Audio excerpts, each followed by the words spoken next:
You look troubled. What's going on? I'm sorry to bother you. I've been stuck on this for almost an hour. There's no need to apologize. We've all been there. Tell me exactly what the problem is. Start from the beginning. Okay. I'm trying to configure an IP address on my PC, but I keep getting an error. It says, invalid IP for this subnet mask. And what's strange is that I can't communicate with the server, but my colleague next to me has the same settings and can connect just fine. It feels like I'm the only one. The settings might look the same, but the devil is in the details. What's the exact IP address you're trying to assign to your machine? It's 192.168.1.95. Okay, let's put that address aside for a moment.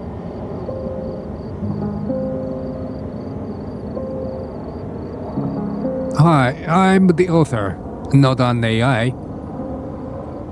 First, let's accurately replicate the situation that an employee is facing in Packet Tracer. Place one switch, one server, and two PCs in the workspace. I connect each device to the switch.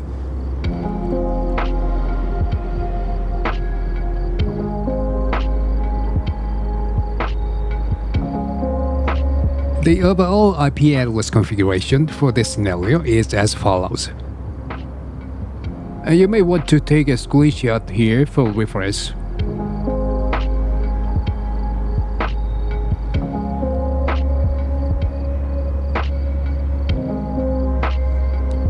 Okay, now we will configure the IP addresses for each device exactly as the new employee described. First, for the server, click on the icon, select the config tab, then press Ethernet 0 and set its IP address and subnet mask like this.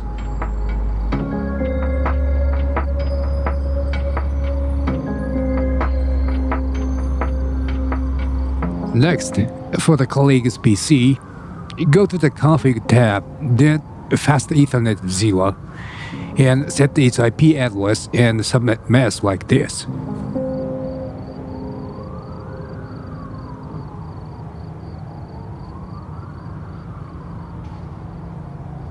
And finally, for the new employee's PC,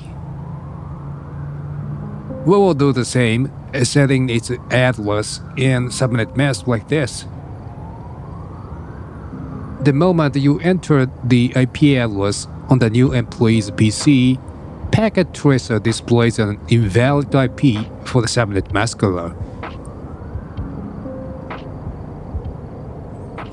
Why is it rejected as an invalid address? To answer this question, we need to dive into the core of subnetting. The key to solving this mystery lies in a precise understanding of subnetting. An IPv4 address like this looks like four numbers separated by dots.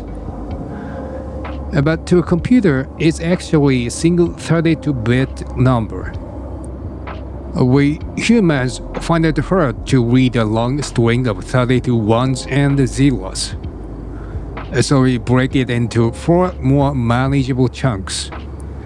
Each of these chunks is an 8-bit binary number. In networking, a group of 8 bits is called an octet. So an IPv4 address is simply composed of 4 octets. Understanding this 4-octet structure is a foundation for everything that follows.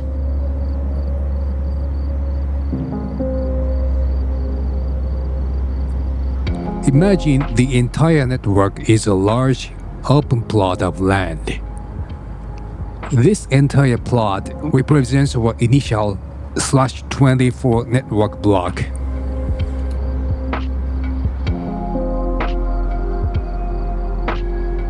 The 32-bit IP address is split into 2 parts.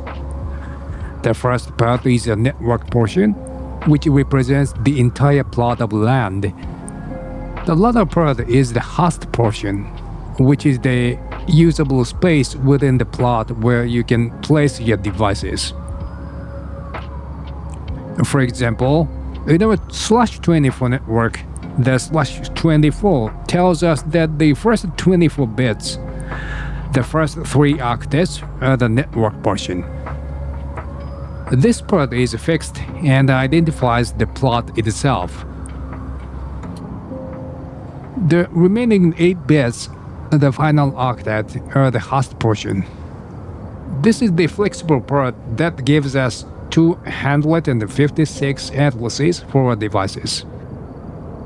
Now, as a network engineer, you need to organize this land.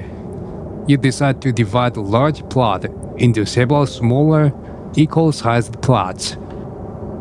This process of partitioning the land is subnetting. When we apply a /27 subnet mask, we are essentially drawing lines to divide the large plot into 8 smaller, identical plots. Each of these smaller plots is a subnet. Our problem is happening inside one of these plots, the one that covers addresses from 64 to 95.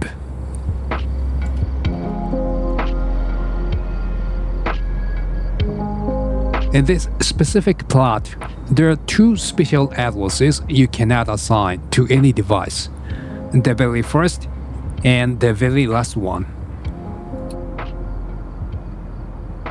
So, how do we calculate what the first and last addresses are? The most accurate way is to look at the address in binary. Let's focus on the last octet, as that's where the subnetting is happening.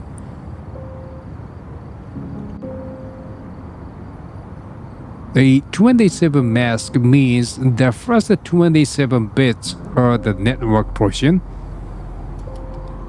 Since the first 3 octets are already 24 bits, this means we borrow the first 3 bits from the last octet for the network. The remaining 5 bits become the host portion. Let's take a valid IP in our subnet, like the server at 192.168.1.68. The last octet is 68. In binary, 68 is 64 plus 4, and so it looks like this. Notice that the bits in the host portion are not all zeros and not all ones. This means it's a valid IP address that can be assigned to a host.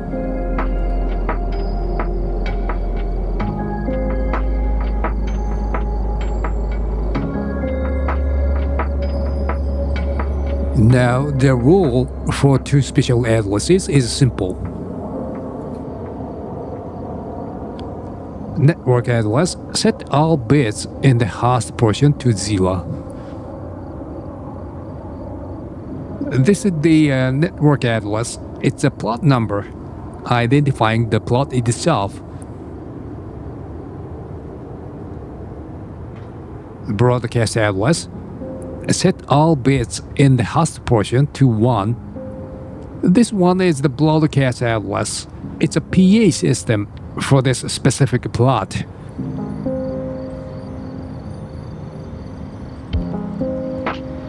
(192.168.1.65) to 192.168.1.94 are the usable host addresses. This is the actual usable area.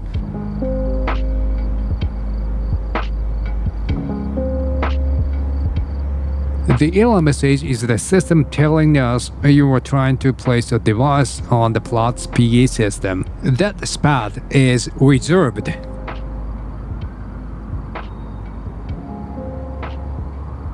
Now that we understand the concept, we can solve the mystery. The address 192.168.1.95 is the special broadcast address for its subnet. It's reserved for sending message to all devices in that plot at once and cannot be assigned to a single computer. That's why the OS gave an error.